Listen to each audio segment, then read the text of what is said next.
Olá, sejam bem-vindos! Começa agora o Congresso Ideias e Debates Cidade Inteligente, realizado pela Jovem Pan São José dos Campos. Eu sou a jornalista Brisa Albuquerque e lhes dou as boas-vindas ao nosso terceiro webinar. Hoje é o nosso terceiro encontro online e teremos a presença de 3 convidados especialistas para falar sobre o futuro das nossas cidades. Os nossos ilustres convidados vão nos ajudar a pensar quais são os melhores caminhos que determinarão por décadas como será o mundo em termos de efeitos das mudanças climáticas, desigualdade social, qualidade dos espaços públicos e dos nossos padrões ambientais. Vamos assistir agora ao vídeo institucional sobre a Smart City, realizado e idealizado pela Prefeitura de São José dos Campos. Somos muito mais que uma cidade brasileira. Nós nascemos para produzir, nascemos para romper fronteiras e levar para o mundo o que fazemos de melhor. São José é um organismo vivo, uma cidade que respira e inspira o futuro. Somos a capital brasileira da tecnologia aeroespacial, sede do Instituto Tecnológico de Aeronáutica e do Instituto Nacional de Pesquisas Espaciais. E quem vive aqui sabe bem que está no nosso DNA contribuir com a formação e o futuro dos jovens por meio de educação de qualidade. Sejam em instituições públicas ou privadas, faculdades ou universidades, São José oferece opções para quem pensa no futuro. Somos uma cidade que pulsa o tempo todo, impulsionando a pesquisa, a tecnologia e os novos negócios. Vem do nosso DNA a força para se desenvolver e expandir cada vez mais. A força para crescer com tecnologia, inovando o tempo todo, fomentando o desenvolvimento econômico e social. Por isso, o Parque Tecnológico de São José é o maior complexo de inovação do país, reforçando nosso posicionamento como referência mundial em tecnologia. São José dos Campos é um importante polo econômico do país, com grandes centros comerciais, industrial e logístico. Está no nosso DNA contribuir com a economia do país. Afinal, estamos estrategicamente localizados e cercados por rodovias e ferrovias que dão acesso aos mais importantes portos marítimos do país e que ligam os dois principais centros econômicos, São Paulo e Rio de Janeiro. Está no nosso DNA voar alto. Além do nosso aeroporto de São José dos Campos, temos também proximidade com os maiores e mais importantes aeroportos do país. Está no nosso DNA inovar para levar melhorias ao dia a dia das pessoas. Somos uma cidade inteligente. A primeira cidade do Ocidente onde a Guarda conta com uma frota de veículos 100% elétrica. Trabalhamos com a integração das forças de segurança municipal, estadual e federal, oferecendo um dos melhores índices de segurança do país. Está no nosso DNA oferecer opções de mobilidade e acessibilidade aos cidadãos. São José dos Campos tem orgulho de ser uma das 10 melhores cidades para se viver. Temos em nosso DNA a vocação para cuidar da saúde e bem-estar das pessoas. Estamos localizados entre a serra e o mar. São José dos Campos tem orgulho de manter 68% de área rural. Está no nosso DNA ser uma cidade que não para de evoluir para todos. São José dos Campos, uma cidade pulsante. E agora vamos assistir aos vídeos institucionais dos nossos apoiadores, a NIP-BR, a Jovem Pan São José dos Campos, ao Parque Tecnológico de São José dos Campos e a Mestra Comunicação. Vale do Paraíba, uma região única com múltiplas vocações. A nossa é a tecnologia, é a inovação. Nós somos a NIP-BR. Trabalhamos para integrar, conectar, expandir, informar, entreter. A NIP-BR é solução corporativa, é internet, TV por assinatura, é telefonia digital. Os melhores serviços com o melhor custo-benefício. NIP-BR, sua melhor opção em internet, telefonia e TV por assinatura.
Mestra Comunicação. Uma agência de propaganda presente no dia a dia dos clientes. Do briefing à produção da campanha. Do planejamento aos resultados. Parceria no job e no happy hour.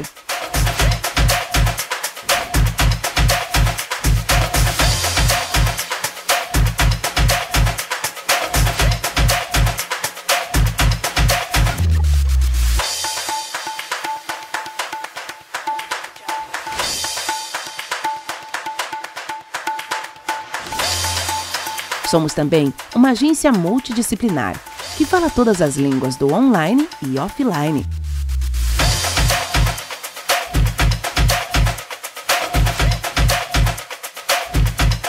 A maior do Vale, atendendo grandes marcas por todo o país.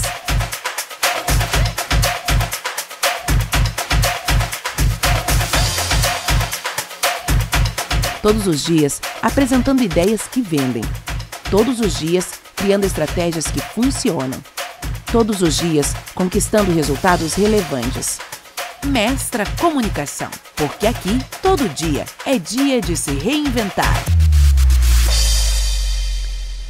Nesta tarde, teremos ao todo 3 convidados especialistas para falar sobre as soluções baseadas na natureza da cidade sustentável, inteligente e resiliente, eixo central do nosso terceiro webinar. Os nossos palestrantes serão Marcelo Pereira Manara, secretário de Urbanismo e Sustentabilidade de São José dos Campos, que abordará o tema Contextualização das Políticas Públicas de Urbanismo e Sustentabilidade. Doutora Juliana Caroline de Alencar da Silva, integrante do corpo técnico da Fundação Centro Tecnológico de Hidráulica da Universidade de São Paulo, que fará uma apresentação técnica do tema de soluções baseadas na natureza e as perspectivas com o Plano Diretor de Drenagem e Manejo de Águas Pluviais. E ainda, Bruna Leite, chefe da Divisão de Planejamento Urbano e Projetos Especiais da Secretaria de Urbanismo e Sustentabilidade de São José dos Campos, que falará sobre a introdução das soluções baseadas na natureza e do paisagismo ecológico em São José dos Campos. E agora eu vou apresentar o tema do nosso terceiro webinar, Ideias e Debates Cidade Inteligente. As externalidades do processo de urbanização associados aos efeitos das mudanças climáticas tendem a causar mais problemas na cidade nas próximas décadas. Com as mudanças climáticas, a cidade deve vivenciar aumentos de temperatura, de ondas de calor, de chuvas intensas, além de outros eventos climáticos.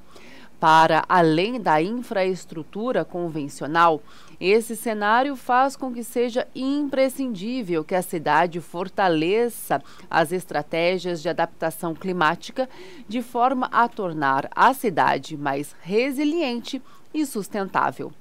No ambiente urbano, compreender que os espaços verdes podem ser planejados com a funcionalidade de infraestrutura urbana permite que a cidade usufrua dos benefícios sociais e ambientais. Essa é a intenção das soluções baseadas na natureza, que podem ser definidas como ações para proteger, manejar de forma sustentável e restaurar ecossistemas naturais e modificados, que abordam desafios sociais de forma efetiva e adaptativa, promovendo o bem-estar humano e benefícios para a biodiversidade.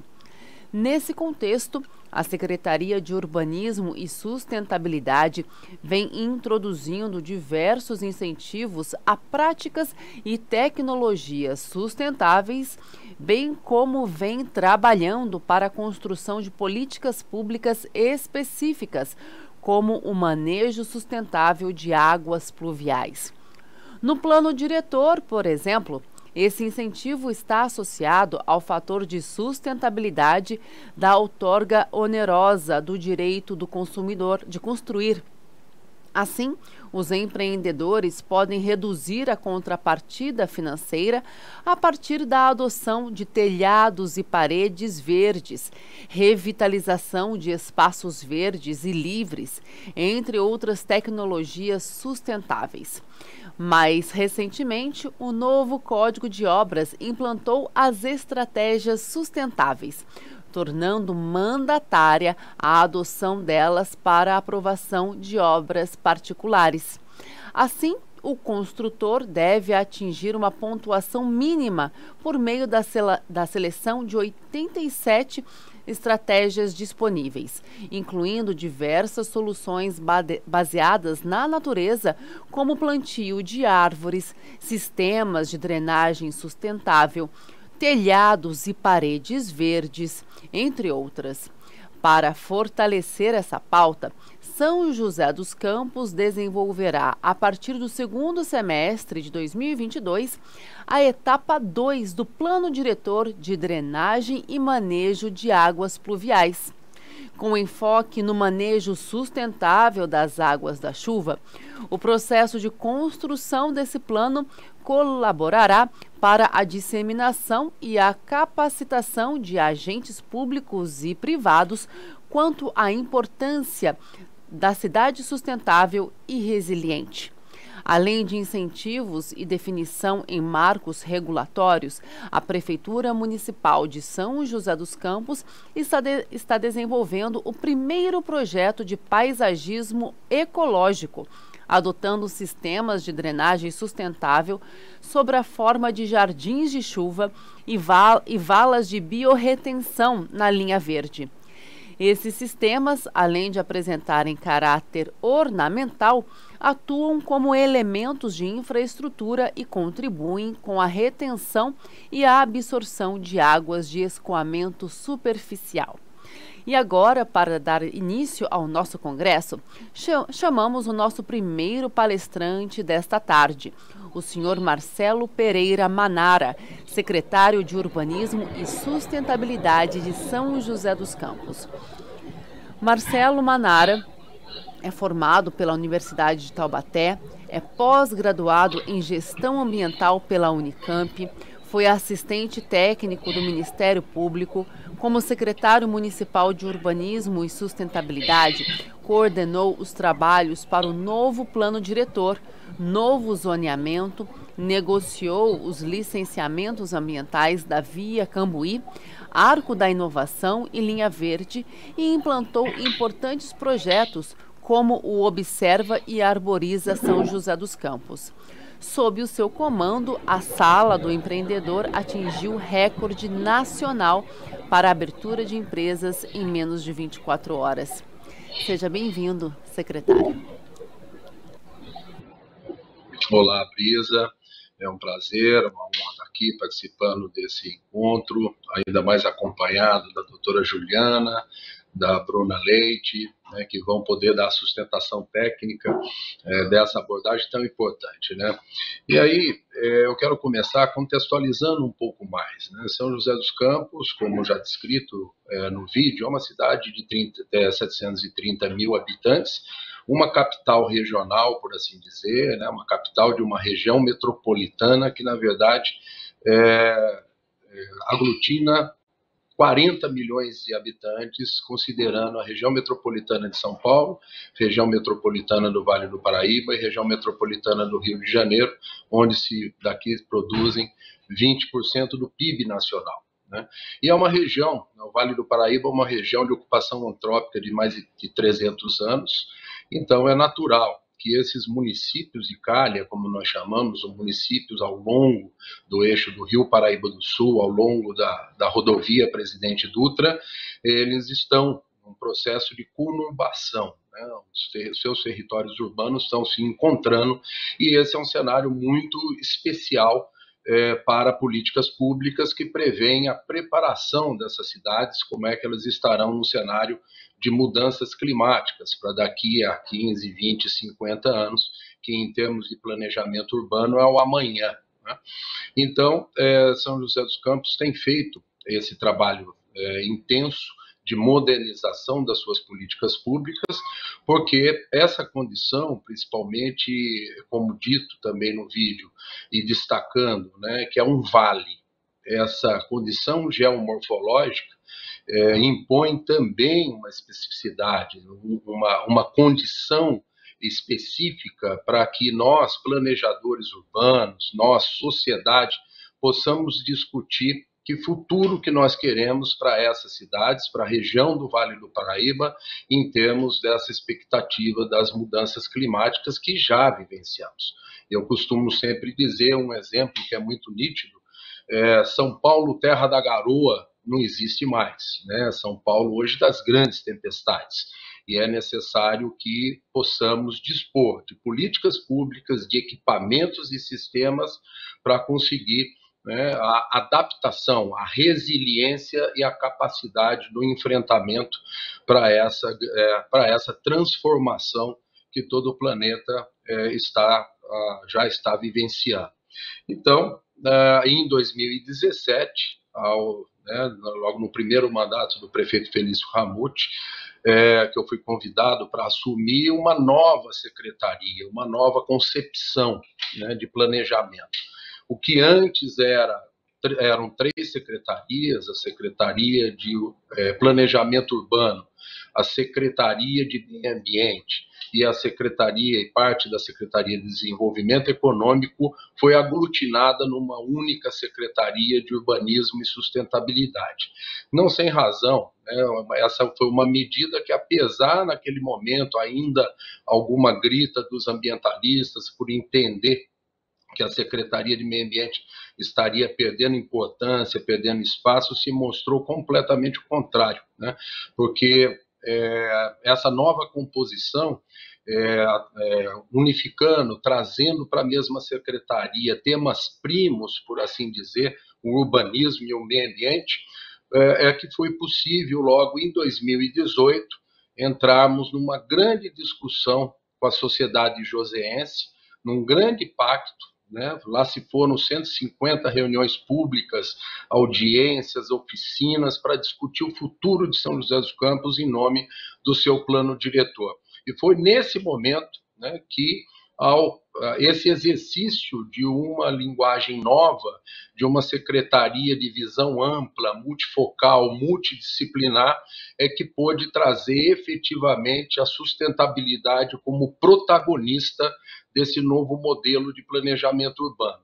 E surge em 2018 um novo plano diretor, já trazendo, né, a sustentabilidade de forma transversal e definidora, determinística, de forma efetiva, alterando, direcionando, disciplinando o desenvolvimento da cidade de São José dos Campos, nos conceitos de sustentabilidade, e volto a dizer, capacidade de enfrentamento de mudança climática, uma cidade resiliente, dentro da sua política pública mãe do ordenamento territorial, que é um plano diretor.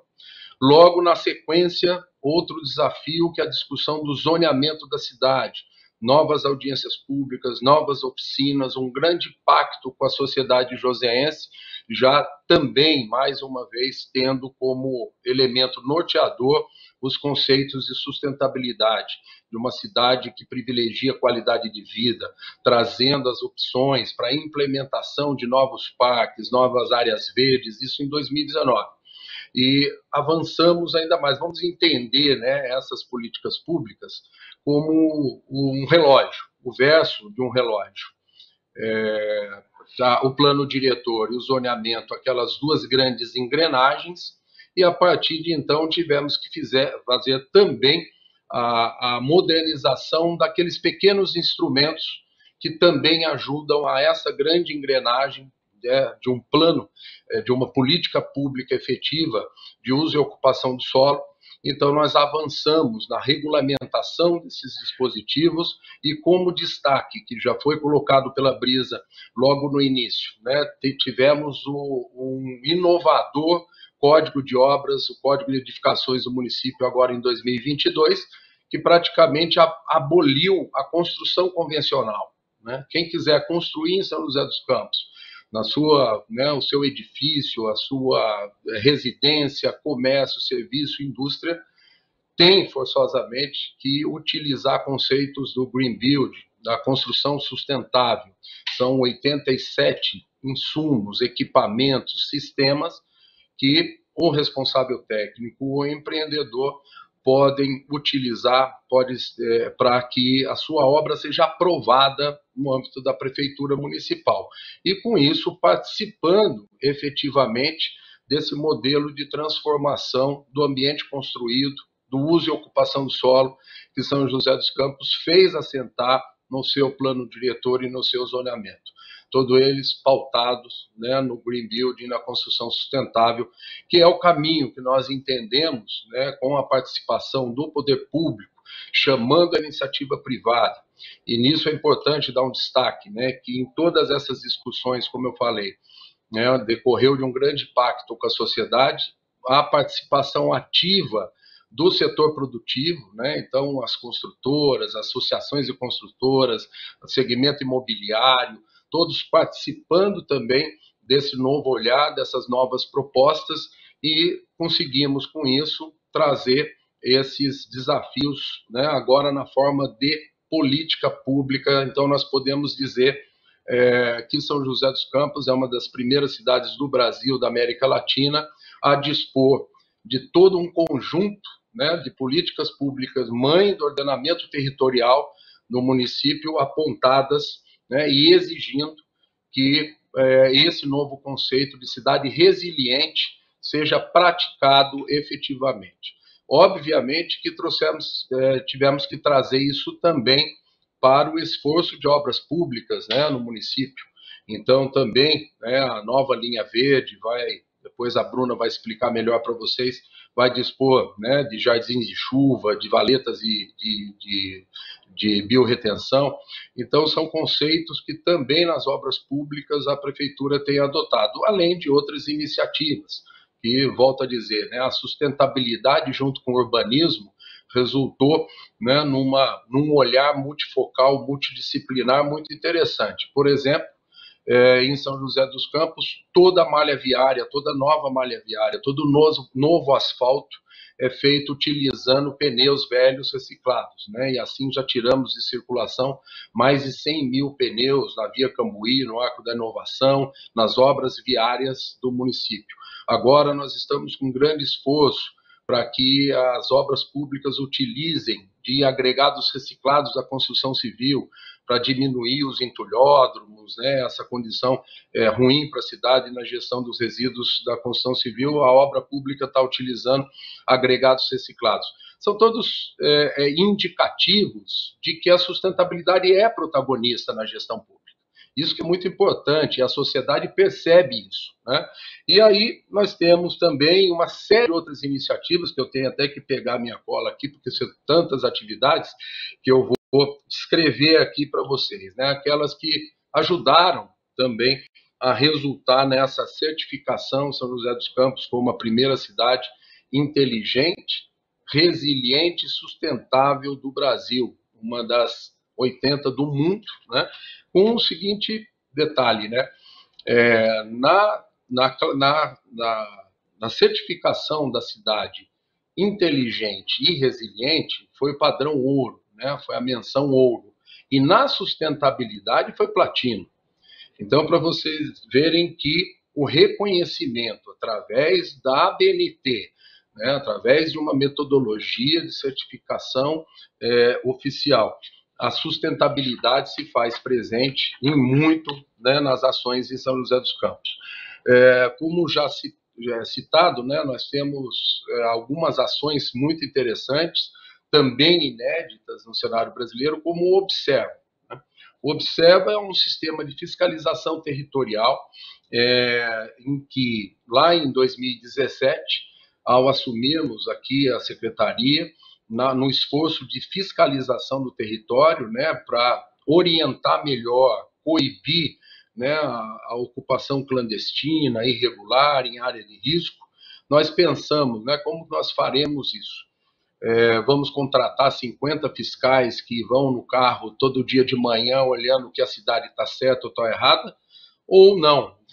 Fomos até o Parque Tecnológico, lançamos essa provocação ao Parque Tecnológico. Nós gostamos muito de fazer isso, essa interface poder público, e aproveitar dessa pujança, desse espetáculo do Parque Tecnológico de São José dos Campos, como já visto no vídeo, aí é um parceiro institucional aqui dessa iniciativa do Congresso, e são muito responsivos, né? Você lança uma provocação, a molecada, no bom sentido lá, responde de uma forma muito hábil, muito efetiva, e o Observa nasceu disso.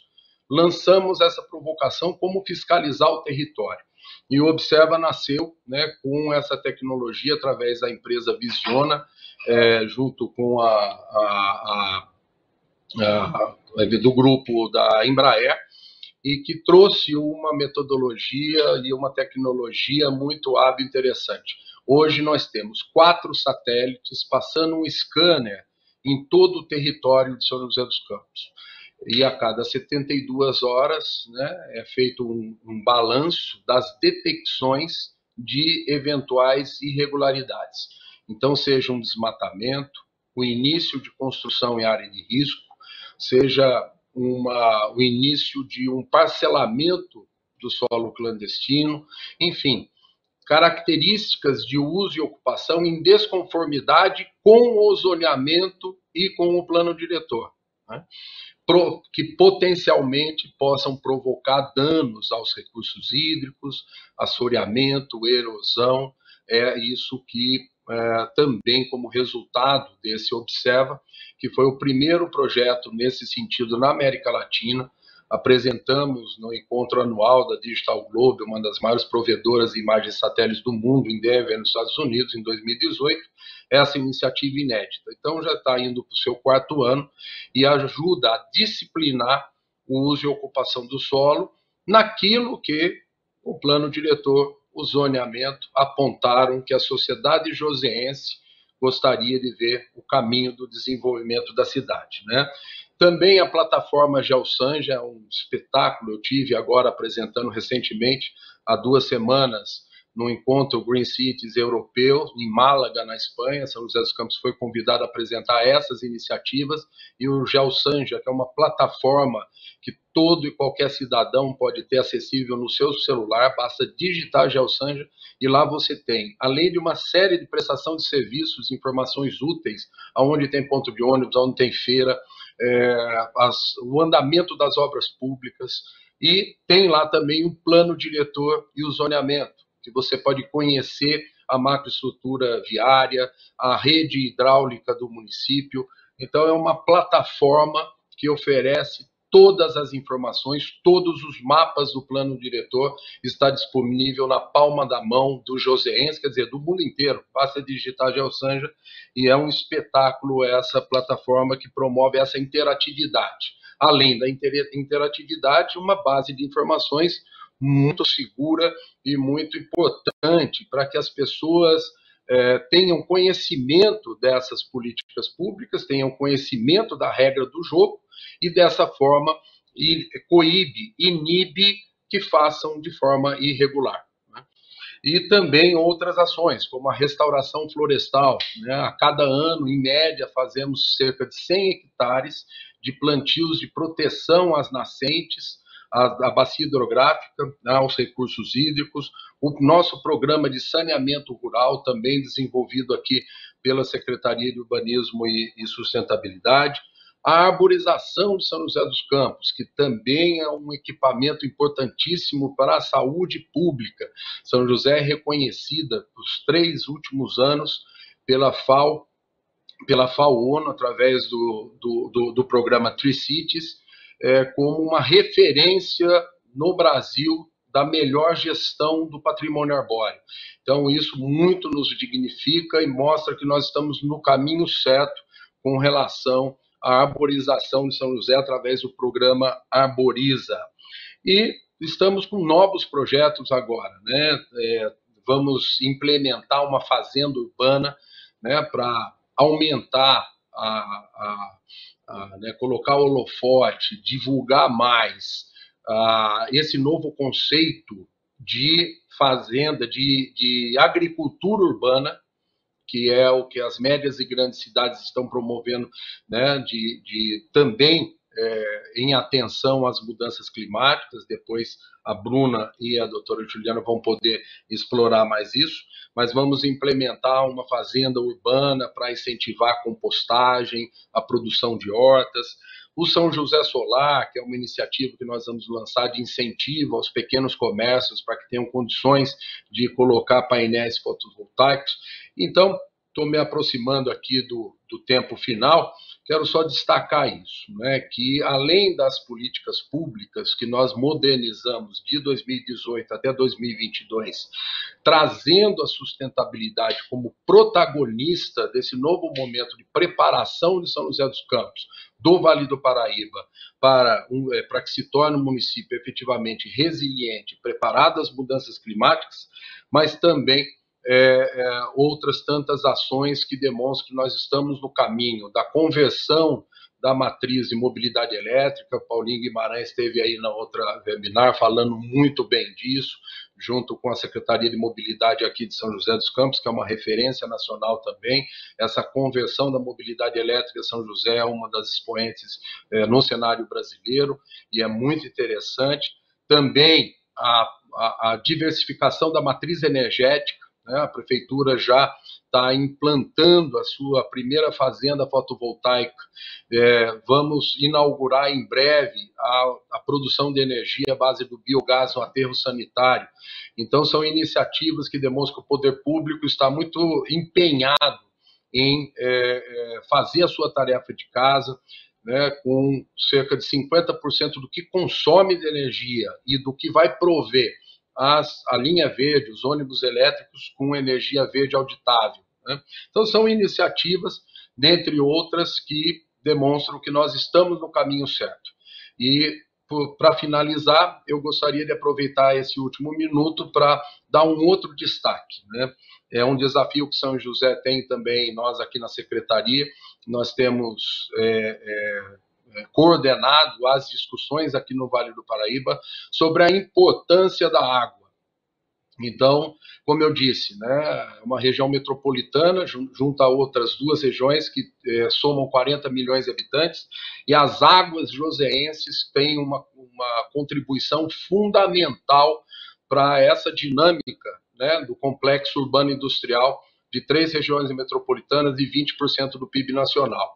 Então, nós estamos, além de empenhados em promover ações efetivas que melhorem a qualidade, garantam a quantidade dessa água, como eu disse, restauração florestal, saneamento rural e todas as outras iniciativas que a Prefeitura tem feito, mas também abrir uma rediscussão com o governo do Estado sobre a importância desses mananciais e o quanto que nós precisamos de apoio para desenvolver essa cidade resiliente, sustentável, porque essa cidade também ela está fazendo a sua tarefa de casa para poder prover de um insumo fundamental à vida, que é a água, a todos esses 40 milhões de habitantes, e para isso nós queremos uma outra linguagem de pagamento por serviço ambiental em razão desse desafio de gestão das águas.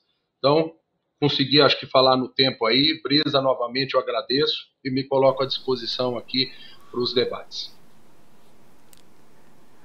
Excelente a sua apresentação, secretário, a respeito das iniciativas que vêm sendo desenvolvidas aqui pela sua secretaria em São José, e daqui a pouquinho a gente vai voltar na nossa mesa redonda.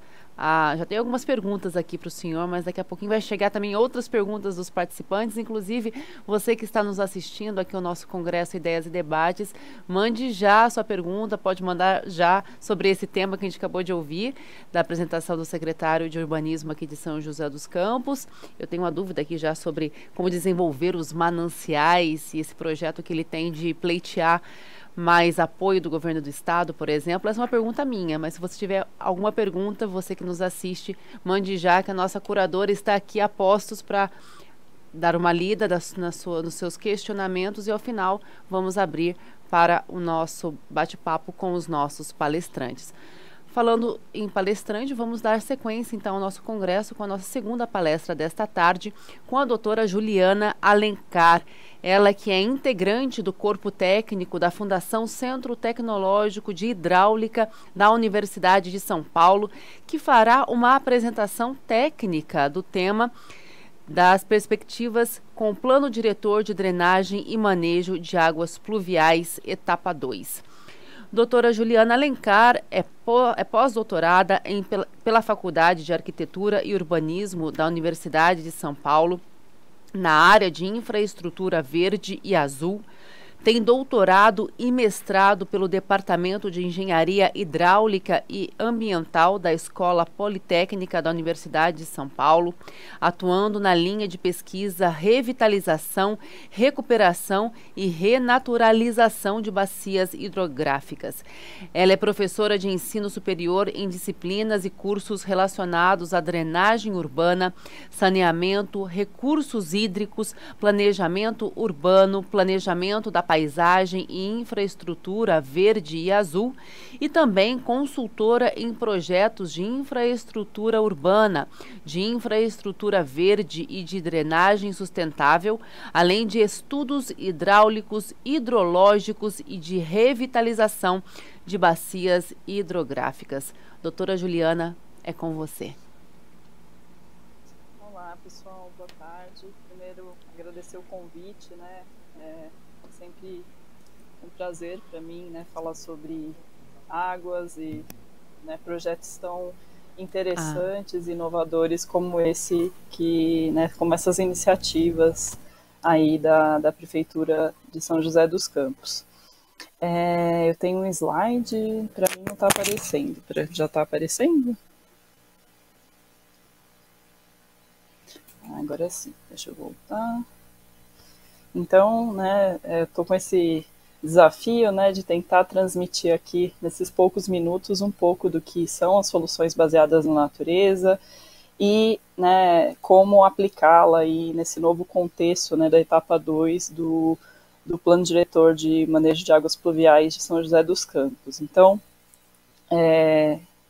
sempre interessante, né, a gente entender um pouco, né, da onde a gente partiu e para onde a gente quer chegar, né, então olhar, né, para essas modificações que ocorrem na bacia hidrográfica por conta do processo de urbanização se faz, né, necessário. Então, a gente diz, né, que o processo de urbanização ele imputa diversas modificações nas bacias hidrográficas, né, que fazem com que as taxas de impermeabilização aumentem por conta das edificações, do sistema viário, e com isso há o aumento do escoamento superficial. Então, né, se a gente imaginar uma bacia hidrográfica antes da ocupação urbana, né, ela está lá com a sua superfície, com as suas características naturais, então a boa parte das águas que precipitam sobre a bacia, elas infiltram ou escoam lentamente, né, pelo solo. Enquanto que nas cidades, essa água não encontra, né, muitas oportunidades para infiltrar e acaba escoando na sua maior parcela, né? E com isso a gente tem vários impactos, né, ligados a esse escoamento exagerado e exacerbado, né, como processos erosivos, a perda da qualidade das águas por conta do transporte das cargas poluentes geradas na cidade, e com isso a gente tem, né, sistemas que são muito vulneráveis. Então, se a gente pensar, né, em termos macros aí, quando a gente tem a urbanização, a gente tem problemas relacionados à quantidade de água, porque a gente tem muita água chegando de forma muito rápida e em grande quantidade nos cursos d'água, e a gente tem problemas ligados à qualidade, por conta de todas as cargas poluentes que as áreas urbanas geram.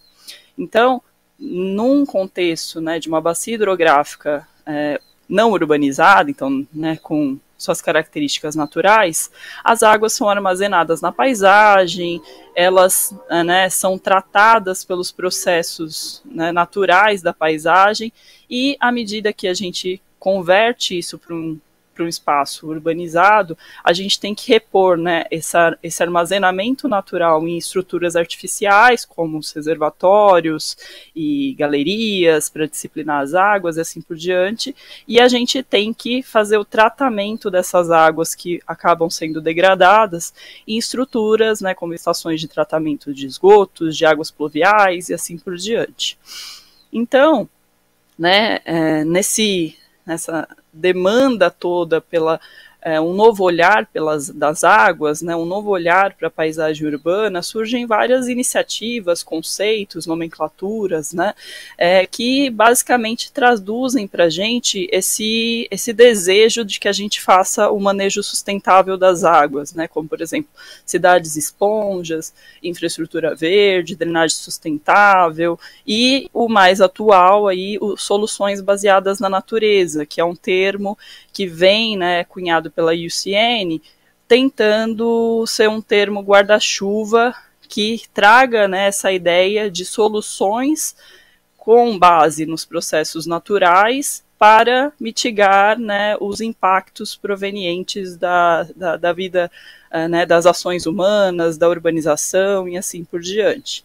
Então, as soluções baseadas na natureza, elas basicamente se sustentam por conta dos processos naturais aí, sustentados principalmente, né, pela vegetação, né? Então, a vegetação, ela tem uma capacidade incrível, né, de processar cargas, né, através dos processos aí de fotossíntese, de síntese de compostos orgânicos, né, do corpo vegetal, no corpo vegetal da planta, e isso, né, acaba sustentando uma série de né, sistemas complexos e que promovem aí a recuperação das águas, do solo, do ar. Então, as soluções baseadas na natureza nada mais são que, né, processos que utilizam, né, esses elementos que acontecem na natureza para resolver, né, os problemas da urbanidade e assim por diante. Então, né, quando a gente pensa, né, na aplicação desse contexto das soluções baseadas na natureza para a questão das águas nas áreas urbanas, a gente diz que os sistemas tradicionais, eles são muito pautados, né, em soluções cinzas, em soluções pensadas, né, sempre nas macroestruturas, na ampliação dos cursos d'água, na implantação de grandes reservatórios, enquanto que os sistemas sustentáveis, né, que usam aí as soluções baseadas na natureza, são aqueles que adotam soluções ao longo de toda a bacia hidrográfica. Então a gente dilui, né, a aplicação dos esforços em diversas estruturas e que por conta, né, da ação delas descentralizada, né, a retirada de toda essa demanda sobre as grandes estruturas. Então não é que a gente não vá ter, né, a demanda das grandes estruturas, mas a gente, né, tira um pouco desse peso da responsabilidade da atuação delas, dilui por várias outras estruturas e com isso a gente tem sistemas mais resilientes. Então quando a gente pensa, né, nos sistemas tradicionais, a gente tem sistemas que, né, conectam rapidamente o ponto de geração do escoamento superficial ao curso d'água, né? Então a gente tem lá a água sendo captada pelas tubulações das casas e direcionadas para as tubulações do sistema viário, e rapidamente a água chega no curso d'água sem nenhum tipo de tratamento, sem ser amortecida. Ao passo que os sistemas, né, sustentáveis, com as soluções baseadas na natureza, a gente tem vários dispositivos dispersos ao longo da bacia hidrográfica que fazem com que essa água, além de ser retardada, né, que ela trafegue lentamente a bacia hidrográfica, ela também sofra um processo de tratamento, e com isso a gente tenha sistemas que são multifuncionais e a composição deles, né, acabe sendo, né, constituindo um sistema que ele é mais resiliente, né? Então sempre que a gente tem várias estruturas trabalhando lá em conjunto, elas são menos vulneráveis, né? O sistema como um todo, ele é menos vulnerável a falhas, porque, né, o funcionamento de uma estrutura pode, né, compensar temporariamente o funcionamento de uma outra que eventualmente esteja em falha. Então, é basicamente isso, né? Pensar que tudo ali está funcionando junto, de forma que a gente sofra menos, né, com as demandas que o sistema sofre. Então, em resumo, né, os sistemas tradicionais eles são muito focados no controle de quantidade de água, no afastamento rápido das águas, então a água funcionando como um elemento de restrição, né, a gente afasta ela rapidamente para se livrar dela. Enquanto os sistemas sustentáveis, eles são pautados não só no controle da quantidade, mas também da qualidade, no tratamento das águas. E na convivência com as águas e não no afastamento, né? Então a gente quer a água, né, alimentando esses dispositivos, alimentando os sistemas verdes, infiltrando e, né, sendo ativa na paisagem. Então a água passa a ser, né, um elemento de oportunidade para a cidade, não uma restrição.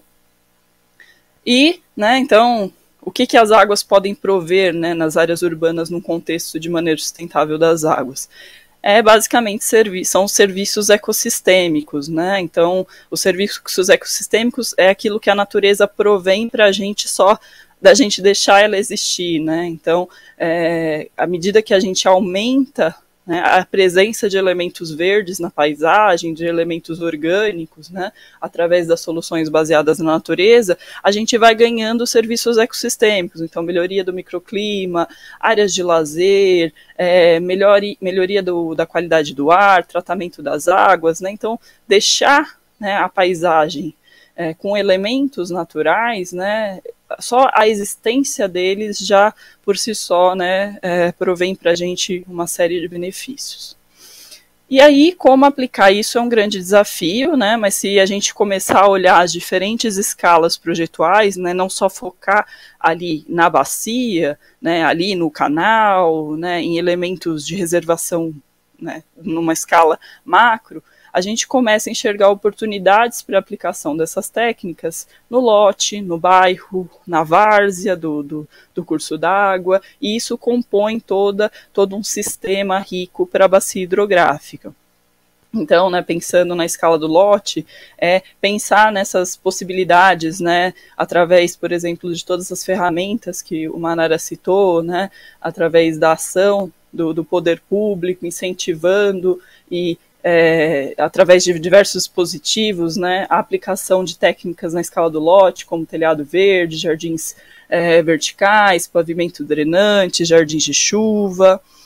Na escala, né, do lote múltiplo, né, muitas outras potencialidades por conta da existência de estacionamentos, então, né, com a aplicação de biovaletas, reservatórios e assim por diante. Na escala do bairro, né, pensando em avenidas verdes com canteiros vegetados que abriguem biovaletas, né, a possibilidade de implantação de jardins de chuvas em praças rotatórias, né, a criação de hortas urbanas nos espaços disponíveis, né, aproveitar os espaços, né, que muitas vezes a gente ignora na paisagem, são espaços, né, de degradação, como por exemplo vielas, né, a gente tem uma gama de possibilidades para atuar nesses espaços que às vezes num primeiro olhar a gente, né, ignora isso, né, e aí na escala do Vale e da Várzea, né, a gente potencializar a existência das águas, né, porque as águas ocultas privam a cidade de todos esses serviços ecossistêmicos, né, tão importantes como a melhoria do microclima, harmonia paisagística, equilíbrio da fauna e da flora e toda uma série de possibilidades, né, para usos de lazer da população. Então, né, um fundo de vale ativo, né, ele abriga sempre uma série de técnicas que potencializam a existência de um ecossistema aquático saudável, né, como, por exemplo, o uso de espécies adequadas, né, para controle de processos erosivos, carga difusa, uso de técnicas de bioengenharia para tratamento de canais, né, por conta de processos erosivos, aumentando a riqueza ambiental do sistema, a manutenção de várzeas livres, né, para acomodar, né, as vazões de pico, e várias possibilidades aí para o tratamento das águas, né, ao longo do curso d'água. E a aplicação, né, do conceito de reservatórios inteligentes, né, em contraponto com os reservatórios da infraestrutura cinza, que simplesmente são caixas, né, estéreis para armazenamento da água, que cumprem bem a função em termos de controle quantitativo das águas, mas são, né, estritamente dedicados a isso e não fazem o controle qualitativo, à medida que os reservatórios inteligentes, eles são multifuncionais, são, né, sistemas de tratamento das águas, além, né, da função de armazenamento.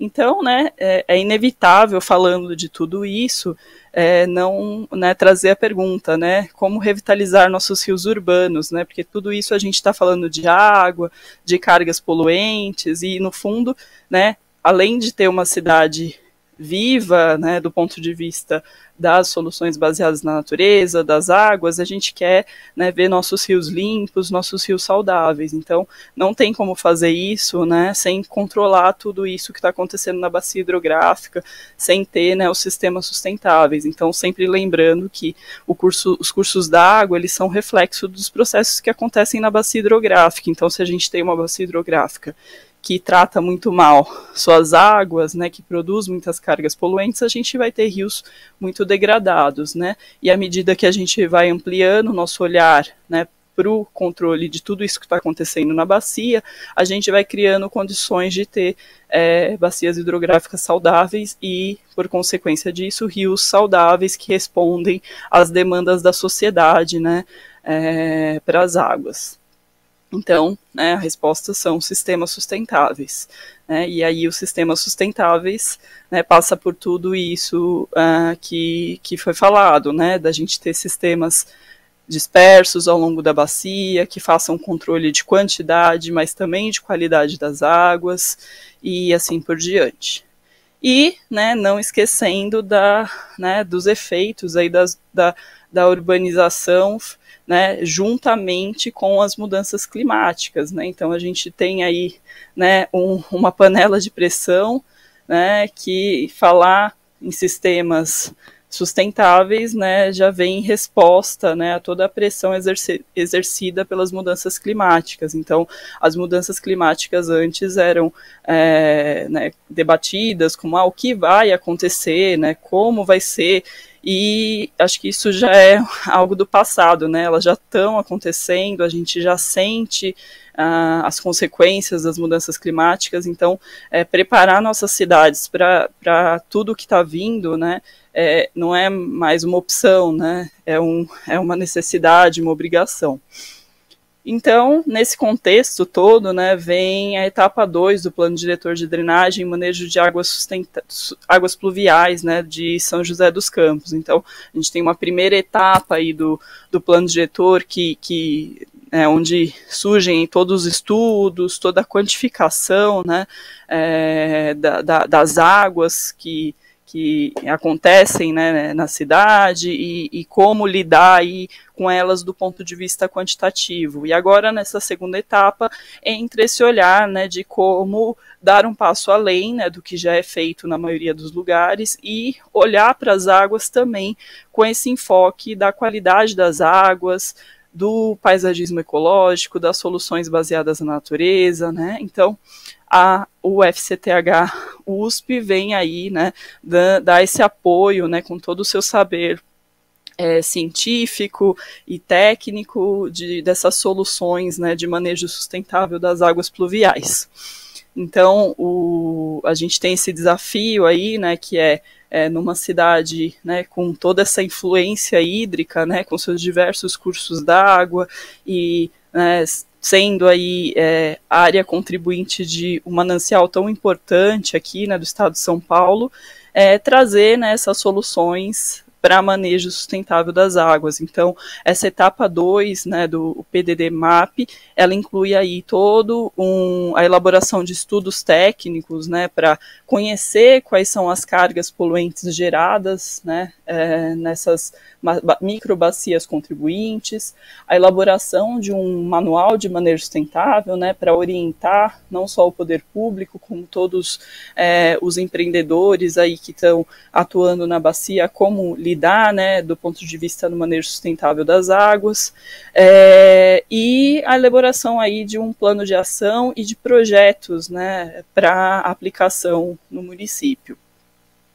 E aí, tudo isso muito pautado nas experiências, né, que a Fundação tem com outros estudos, como, por exemplo, o projeto piloto na Bacia do Córrego Jaguaré, que foi um estudo aí super importante, né, em termos de como fazer o manejo sustentável das águas, né, que incluiu uma série de levantamentos envolvendo cargas difusas e como, né, dispor ao longo da bacia dispositivos para o manejo sustentável das águas, né? Então, o intuito aí é trazer, né, todos esses elementos, essas ferramentas de como produzir, né, possibilidades para o manejo sustentável das águas através das soluções baseadas na natureza aqui para o município. Bom, acho que é isso. Obrigada, pessoal.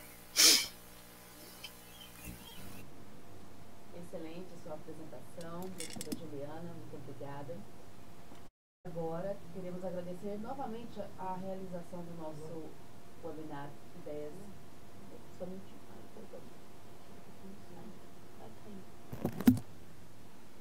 Uma falha minha, gente. Estava tão aqui entretida, querendo ouvir a doutora Juliana, que eu coloquei os 2 fones e tirei o meu microfone. Agora é minha vez de falar, porque eu estava aqui toda ouvidos com a apresentação da doutora Juliana. Vamos lá. Querendo agradecer a sua excelente apresentação, doutora, muito elucidativa. E agora agradecendo também a colaboração dos nossos apoiadores do nosso Congresso Ideias e Debates, a NIP-BR, a Jovem Pan São José dos Campos, ao Parque Tecnológico de São José dos Campos, a Mestra Comunicação e a Prefeitura de São José dos Campos. E agora vamos ouvir a Bruna Leite, chefe da Divisão de Planejamento Urbano e Projetos Especiais da Secretaria de Urbanismo e Sustentabilidade de São José dos Campos, que vai comentar sobre a introdução das soluções baseadas na natureza e do paisagismo ecológico em São José dos Campos. Bruna Leite é arquiteta e urbanista, graduada pela Universidade de São Paulo, com mestrado em intervenção sustentável no meio construído pela Universidade Politécnica da Catalunha, na Espanha. Durante a graduação, realizou pesquisa de avaliação pós-ocupação em empreendimentos da CDHU no período de 1995 a 2001. E os seus principais trabalhos desenvolvidos na área de construção, sustentabilidade e projetos arquitetônicos. Realizou ainda trabalho voluntário no Brasil, Chile, Argentina e Índia. Hoje atua como chefe de divisão de projetos especiais na Secretaria de Urbanismo e Sustentabilidade de São José dos Campos. Seja bem-vinda, Bruna. Muito obrigada. Boa tarde a todos. A minha apresentação hoje vai ser um pouco pautada na comparação entre um cenário de uma cidade resiliente e uma cidade, digamos que vulnerável, né? Então, foi muito bem apresentado nos webinars anteriores o conceito de uma cidade inteligente, né? É muito conhecido como que a gente entende a Smart City. A Smart City é muito associada à questão da alta tecnologia, do desenvolvimento de ações vinculadas ao monitoramento e gestão do território de uma maneira mais eficiente. São José dos Campos tem feito isso com bastante excelência, né? Pelas apresentações pudemos perceber isso. Mas eu acho importante a gente entender que uma cidade inteligente, ela ultrapassa um pouco esse entendimento, né? Uma cidade inteligente hoje, a gente falando no cenário das mudanças climáticas, a gente precisa entender que uma cidade inteligente é uma cidade com uma alta capacidade de adaptação, né? Uma cidade efetivamente resiliente, que ela consegue se antecipar ante os efeitos e os riscos climáticos associados a cada região. A gente sabe que os riscos climáticos, como bem dito, né, são riscos, não sabemos com toda certeza como e onde eles vão acontecer, podemos predizer de algumas maneiras, mas a cidade tem que estar preparada para esse enfrentamento, porque depois não há possibilidade de recuperação do território quando esse risco já aconteceu. Então, falando um pouco sobre o conceito da resiliência urbana, ela está inversamente relacionada à vulnerabilidade. Então, quanto mais vulnerável é um território, menos resiliente ele vai ser, né? Tem, inclusive, uma professora que fez uma correlação muito interessante do que seria a resiliência. A gente poderia comparar o território a uma borracha, por exemplo, né? Quando ela sofreu um esforço, ela teria uma flexibilidade, uma captação e uma capacidade de retornar ao seu estado original sem sofrer grandes danos. E é exatamente isso que a gente espera hoje no nosso território que aconteça, né? Infelizmente, a gente parte de um cenário dos municípios onde isso ainda acontece de uma maneira bastante incipiente, considerando a urgência que a gente tem nessa transformação. E quando a gente analisa o território numa escala um pouco menor, que a gente fala de um projeto urbanístico ou de um sistema, né, de infraestrutura verde, que eu vou falar um pouco mais adiante, a gente vê que o espaço urbano está bastante segmentado, né? A gente fala de áreas verdes, espaços livres, desassociados de uma malha, de um sistema coeso, e isso gera uma fragilidade bastante grande no sistema e diminui a sua capacidade de suporte ante esses ciclos climáticos. Então, o que acontece? Todos os projetos que a gente tem que desenvolver, eles têm que vir de uma metodologia um pouco mais coesa e um pouco mais multifuncional. O cenário, né, o nosso resgate histórico que a gente tem no desenvolvimento de projetos, ele ainda atende uma função, né, única, e o paisagismo também é visto de uma maneira extremamente ornamental. Então, quando a gente fala do desenvolvimento de um projeto paisagístico, de um jardim, por exemplo, o nosso resgate histórico vem muito da história da questão dos jardins franceses, dos jardins ingleses, que são jardins bastante exuberantes, mas onde a sua função principal está associada a essa questão ornamental, né? E hoje a gente precisa transformar esse entendimento que a visão de um jardim, a visão de um paisagismo, ela deve ultrapassar esse conceito. Claramente ela deve manter a questão ornamental, mas, como muito bem colocado pela Juliana, tem a questão da prestação de serviços ecossistêmicos, que tem que ser a principal função no desenvolvimento de um projeto paisagístico. Fazendo um gancho para a questão da drenagem, né, abordada pela Juliana, os projetos de infraestrutura para drenagem que hoje são predominantemente desenvolvidos no território, no Brasil, inclusive América Latina, são os projetos de infraestrutura cinza, são denominados assim porque são sistemas predominantemente executados em concreto, e esses sistemas eles têm um objetivo único, que é a captação, amortecimento dessa vazão da água pluvial, para que não tenha uma sobrecarga no sistema de drenagem. Resgatando historicamente, isso também é uma herança que a gente tem e vem, né, perpetuando esse padrão. Mas a gente falando de uma questão territorial por disputas de espaços, onde os espaços públicos principalmente são limitados, a gente tem uma série de obrigatoriedades e responsabilidades de atendimento à demanda da população, a gente precisa urgentemente otimizar esses espaços, né? E aí que entra essa nova visão de como é uma cidade resiliente, o que essa cidade resiliente deve apresentar. A cidade resiliente é uma cidade coesa, é uma cidade onde a gente consegue atender em um mesmo local a diversos problemas e diversas necessidades do território, né? Falando tanto de uma questão de administração pública, quanto numa esfera um pouco maior, que é essa questão justamente da adaptação das mudanças climáticas. Então, esses espaços multifuncionais, também muito bem apresentados pela Juliana, eles visam responder a muitas demandas e, ao mesmo tempo, ofertar novos espaços para a população e também buscar essa harmonia e esse convívio entre a população e o meio ambiente. Trazendo para uma escala de conexão, né, quando a gente fala da infraestrutura verde, a infraestrutura verde ela pode ser entendida também como esses pequenos sistemas multifuncionais, mas é importante a gente resgatar o conceito das conectividades urbanas, né? A gente precisa ter espaços de maior, um polo maior de concentração de biodiversidade, a gente precisa que eles estejam associados a fragmentos, que seriam essas áreas verdes, e precisa que eles estejam conectados, sejam através de corredores verdes, sejam através de sistemas fluviais. Isso forma essa rede coesa de uma cidade resiliente, né? Uma cidade pautada em projetos e soluções baseadas na natureza e na infraestrutura verde.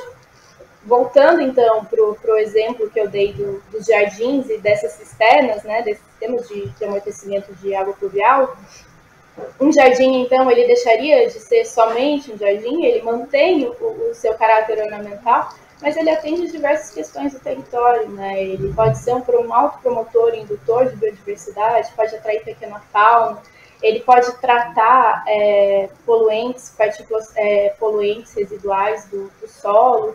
Então, eu posso ter diversas funções associadas a ele. Claro que, dependendo do diagnóstico que eu devo fazer a cada local, também posso pegar um projeto e pasteurizar, né?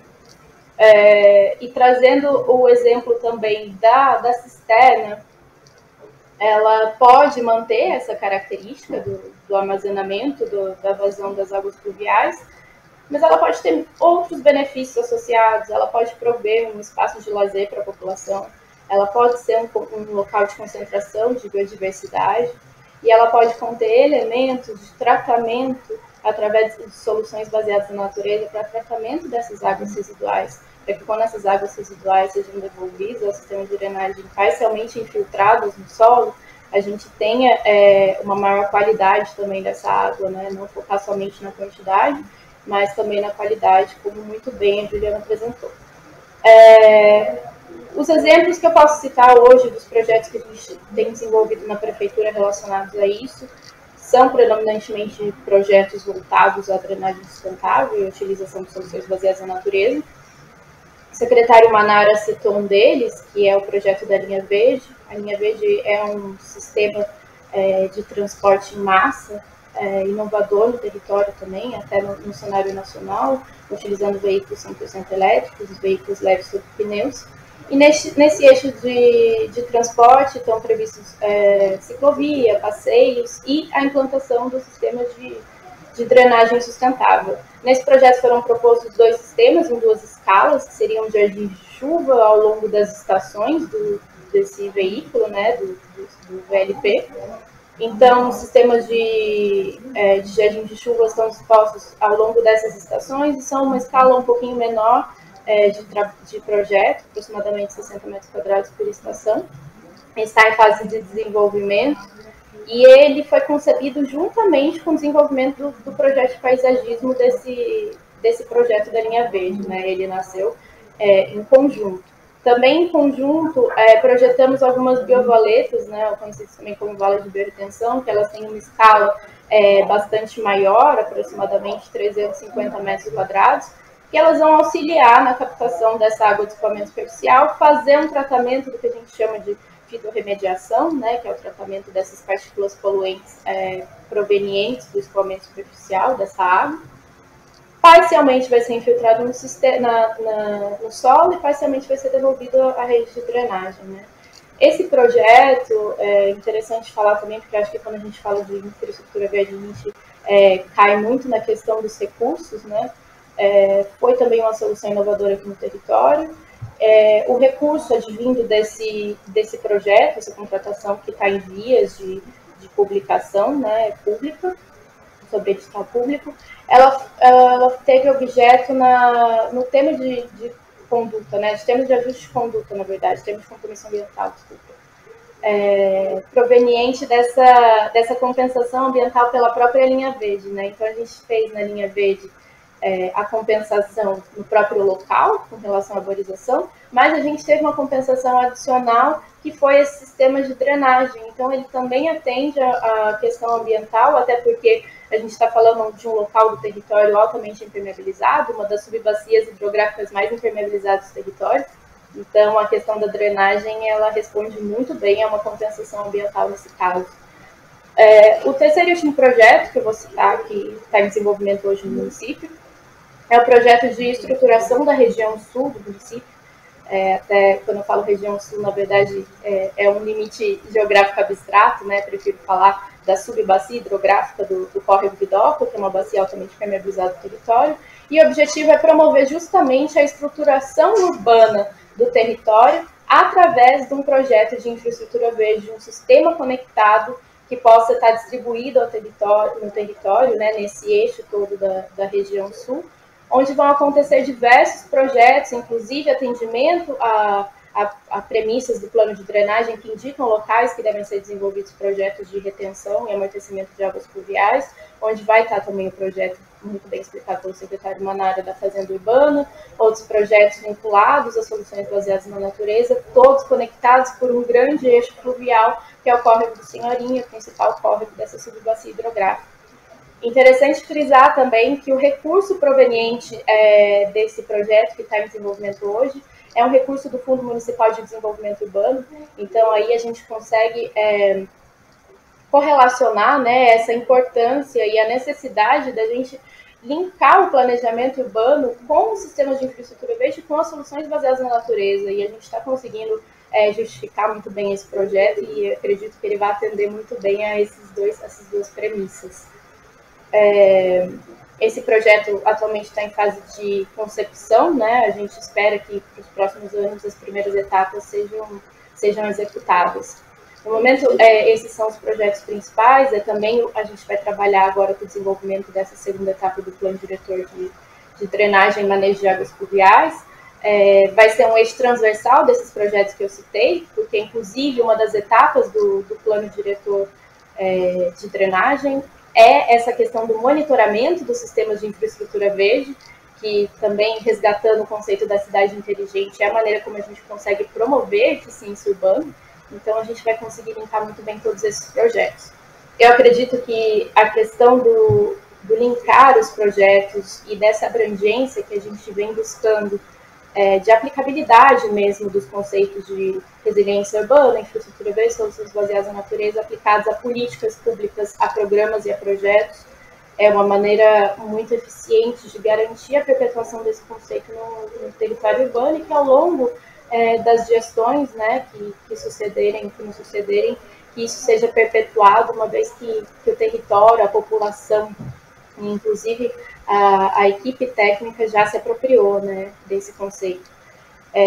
Então, eu acho que isso vai permitir com que cada vez mais os projetos, tanto os projetos públicos quanto os projetos privados, possam ser desenvolvidos de uma maneira adaptativa. Então, a gente precisa entender que os projetos devem já nascer adaptados, eles precisam já nascer adaptados, e para isso a gente precisa justamente do que a gente está fazendo agora, né, dessa disseminação do conhecimento, dessa troca de informações e desse intercâmbio mesmo da expertise, né. Acredito que os municípios possam se ajudar nesse sentido.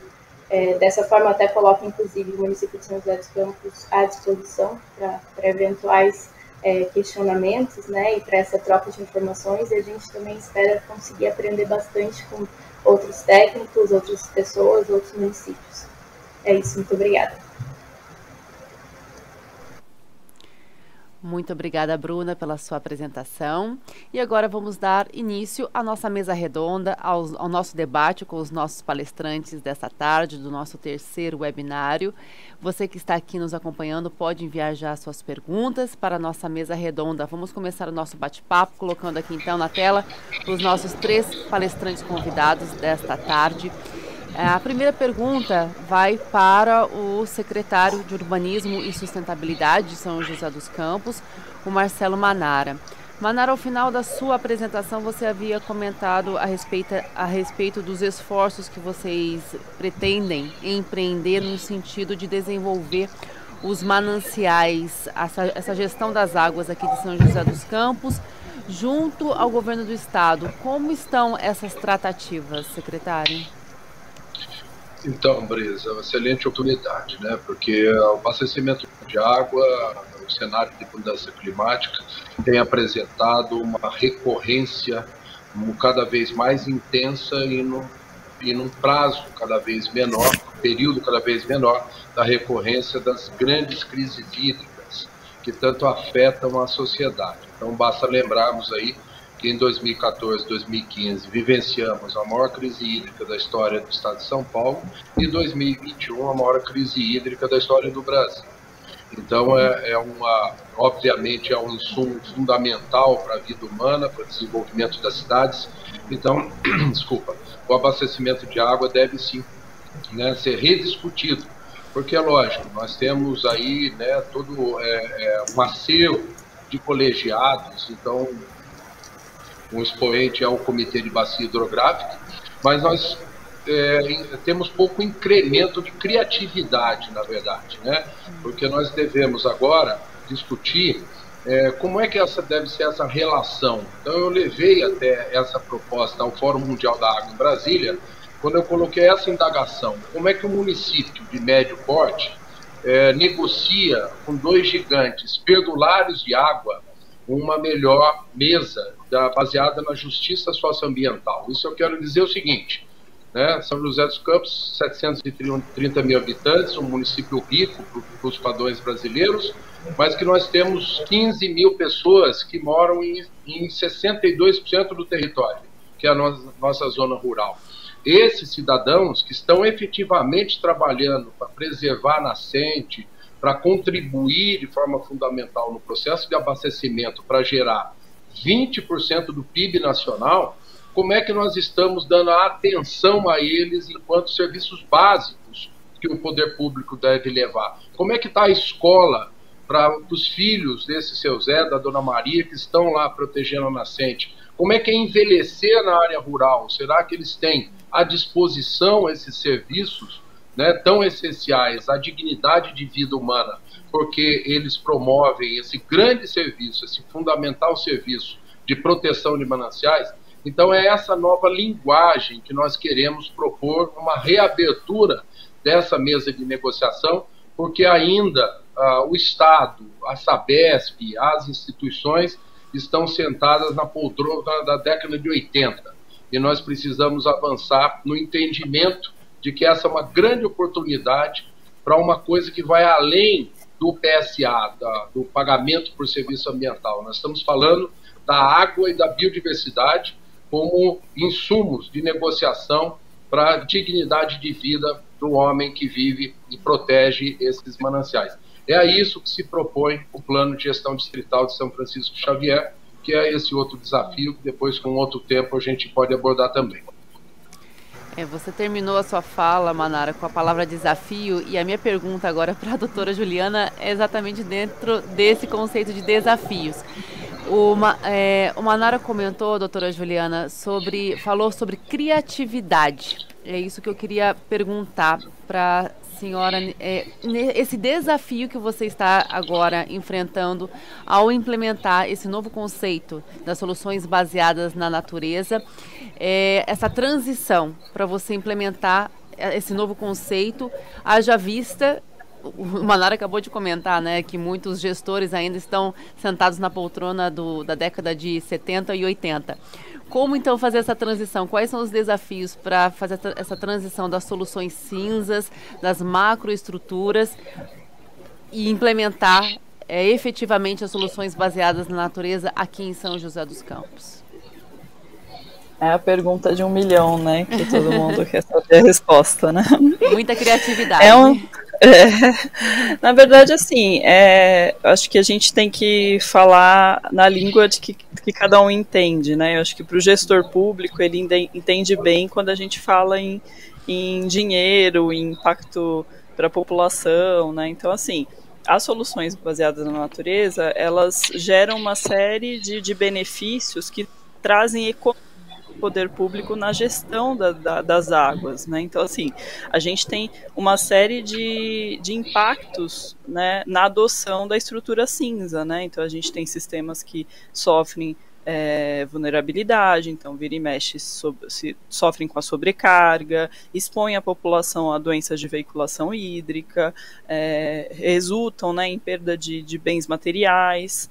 E, né, por outro lado, as soluções baseadas na natureza, elas são sistemas, né, que trazem mais resiliência para a cidade e trazem uma série de outros benefícios que são revertidos do ponto de vista monetário, né? Então, já tem vários estudos, né, da ONU que associam, né, a presença do verde urbano a menores índices de internação, né, economia, melhoria da saúde pública, melhoria, né, na parte climática, então redução do gasto de energia com a climatização de prédios.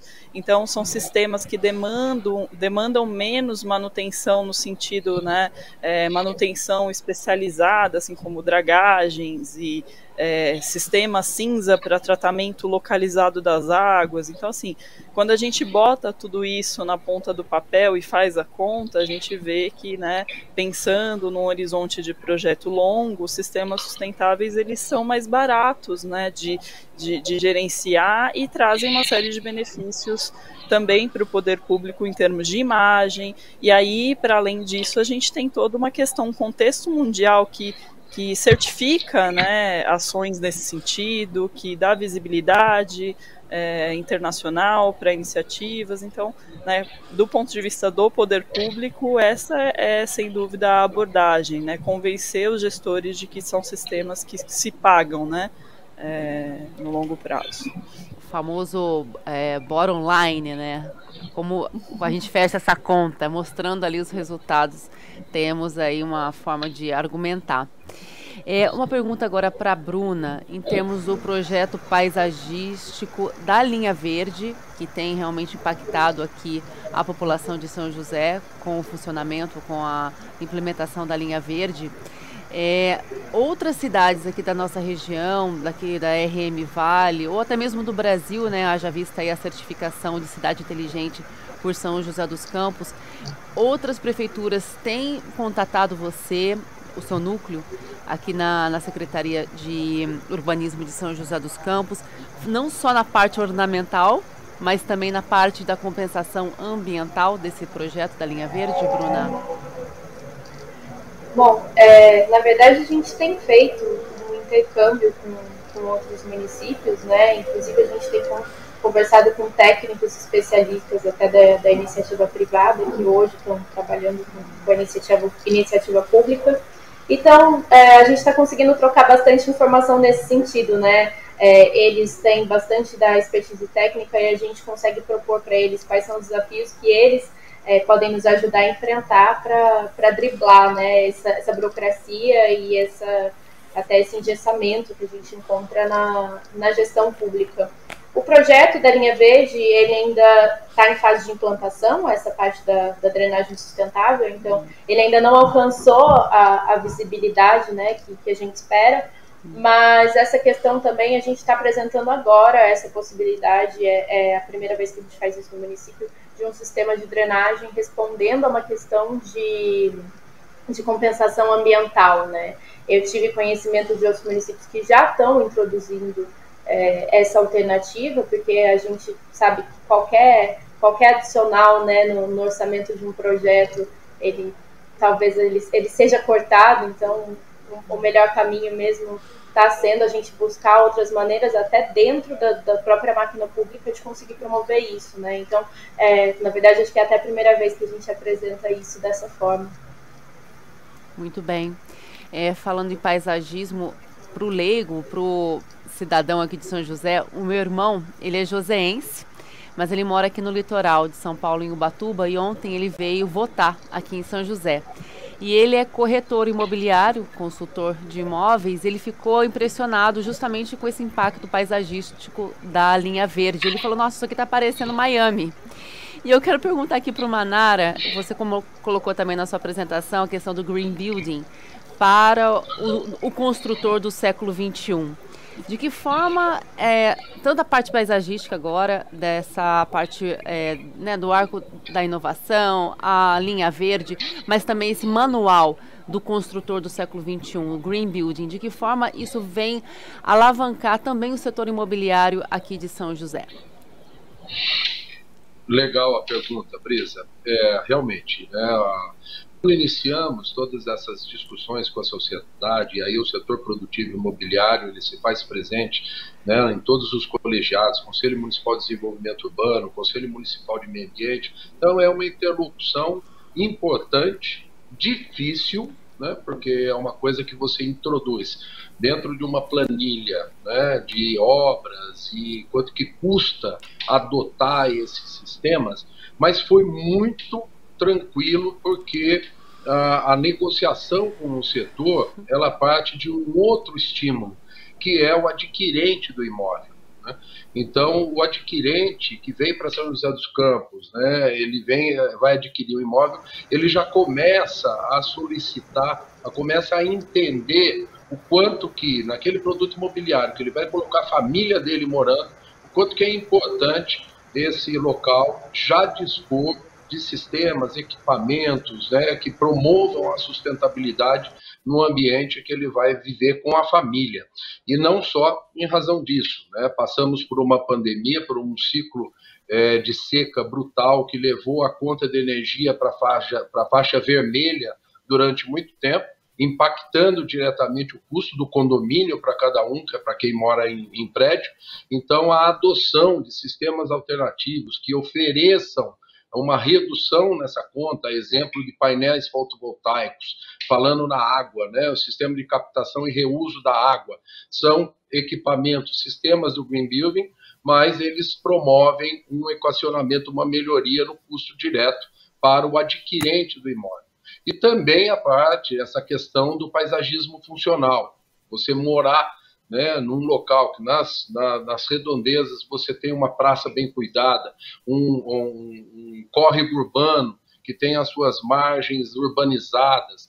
Então, são todos elementos que estão dispostos nessas políticas públicas, desde a redução pelo fator de sustentabilidade da outorga que o empreendedor paga, mas também diretamente na aprovação do projeto aqui, quando ele chega através do Código de Obras e o Manual de Sustentabilidade do Código de Obras. Então, foi uma negociação, de certa forma, foi dura, foi intensa, mas todos imbuídos do mesmo alcance, do mesmo objetivo, que era tornar, né, trazer para a política pública, para a regra do jogo, que quem construir de forma sustentável em São José dos Campos tem desoneração de outorga, passa na frente de outros projetos através de Fast Track de sustentabilidade e oferece um produto imobiliário que o adquirente, o cidadão joseense, está afim de comprar e de viver numa cidade com melhor qualidade de vida e de melhor qualidade ambiental. Fantástica essa iniciativa, realmente é uma maneira de motivar essa mudança de mentalidade dos construtores. Chegamos ao fim da nossa mesa redonda. Eu quero agradecer a presença de cada um de vocês, dos palestrantes que estiveram aqui esta tarde com a gente. Obrigada, Marcelo Manara, a doutora Juliana Alencar, a Bruna Leite. Obrigada pela participação de vocês. E eu abro agora para as considerações finais de cada um. Vamos começar aqui com a doutora Juliana Alencar. Bom, mais uma vez agradecer o convite, né, e parabenizar a Prefeitura de São José, né, por todas as iniciativas, né, sem dúvida dá gosto de ver um município tão engajado assim, né, tanto do ponto de vista das iniciativas voltadas ao manejo sustentável das águas, quanto das articulações, né, envolvendo todos os atores da sociedade, né, porque não é uma medida que funciona vindo só da técnica, né? Tem toda uma articulação necessária, poder público, empreendedores, sociedade, para que ela de fato se torne viável. Então, só agradecer aí ao convite e parabenizar a Jovem Pan por esse debate. Bruna? Gostaria de agradecer a oportunidade de poder falar sobre esse tema, né? Acredito que esse assunto deve ser bastante abordado aí, quanto mais possibilidades melhor. E gostaria de frisar a importância da presença da Juliana aqui e do que ela representa, né, que é essa segunda etapa do Plano Diretor de Drenagem e Manejo de Águas Pluviais, que ele é uma síntese perfeita de como as soluções baseadas na natureza podem ser incorporadas na gestão pública, porque ele prevê não só o desenvolvimento de um plano, ele prevê a apropriação por parte do poder público através de diversas atividades que vão ser feitas. Então, ele prevê capacitação dos servidores, ele prevê atividades com a sociedade, oficinas de cocriação. Então, não é só um plano, e eu acredito que ele vai representar e resumir de uma maneira bastante interessante como a gente consolida uma política de soluções baseadas na natureza no território público. Agradeço a Juliana, agradeço a Manara por apoiar essas iniciativas também. Secretário Marcelo Manara. São caminhos aí inexoráveis, né? Não tem mais volta, né? Ou a cidade se adapta ou ela consegue enxergar, né, novos sistemas, né, novos modelos de crescimento. São José dos Campos é uma cidade que já tem, né, no DNA e nessa participação da sociedade. Basta dizer um exemplo, né, na Lei Orgânica em 1990, o joseense já fez assegurar que não gostaria de ter, era proibido o avançado tecido urbano sobre a várzea, era proibida a atividade de mineração, que deu uma grande polêmica, mas em 1990 o joseense já fez na Lei Orgânica assegurar os serviços ambientais da várzea, né? Então, essa condição que a sociedade de São José dos Campos, que gosta de discutir sobre a sua cidade, favorável à inovação, a cidade respira a inovação, que torna esse ambiente muito favorável para que a gestão pública possa, obviamente, com o apoio de gestores, né, de prefeitos que também acompanhem essa leitura, que senão seria impossível, né? Então, agradecer aqui ao Felício Ramute, ao Anderson Farias, por acolherem todas essas provocações, né? Não é fácil também internamente a gente construir uma mentalidade favorável a esse novo pensar, né? Mas é uma medida extremamente necessária. Repito, nós estamos numa situação, numa condição de vale, é uma condição geomorfológica, uma bacia. Então, todos os municípios têm que pensar conjuntamente para poder promover esse desenvolvimento da região de forma resiliente e sustentável. Parabenizar minha equipe toda aí, com a Bruna, com todos aqui, a doutora Juliana pelo apoio, ao pessoal do Comitê de Bacia, porque parte desses recursos, Brisa, nós estamos fazendo com o Fundo Estadual de Recursos Hídricos, então isso é importante, disponibilizar recursos. Agradecer ao Comitê de Bacia também essa oportunidade de estar aqui com vocês no Ideias e Debates. Muito obrigado por essa oportunidade. Muito obrigada por partilharem o saber de vocês. Contamos hoje com pessoas de peso. Muito técnico o conteúdo, mas muito denso. E tenho certeza que vem contribuir para o debate e para a proliferação dessa nova mentalidade, como a gente colocou aqui, né, Manara? Obrigada mais uma vez pelo tempo, pela disponibilidade de vocês todos e até o nosso próximo webinário. Quero agradecer nesse momento aos patrocinadores do nosso Ideias e Debates, Cidade Inteligente, ao apoio da NIP-BR, da Jovem Pan São José dos Campos, do Parque Tecnológico São José dos Campos, da Mestra Comunicação, sempre aqui com a gente. E chegamos ao fim da série de 3 webinars, que são esses encontros online, que foram apresentações de altíssimo nível que vieram enriquecer o debate sobre o conceito de Smart Cities no nosso país. Que esse grande evento seja um catalisador de ideias e oportunidades de desenvolvimento para a indústria do transporte, da sustentabilidade, nos ajudando a pensar quais são os melhores caminhos que determinarão por décadas como será o mundo em termos de efeitos das mudanças climáticas, desigualdade social, qualidade dos espaços públicos e dos nossos padrões ambientais.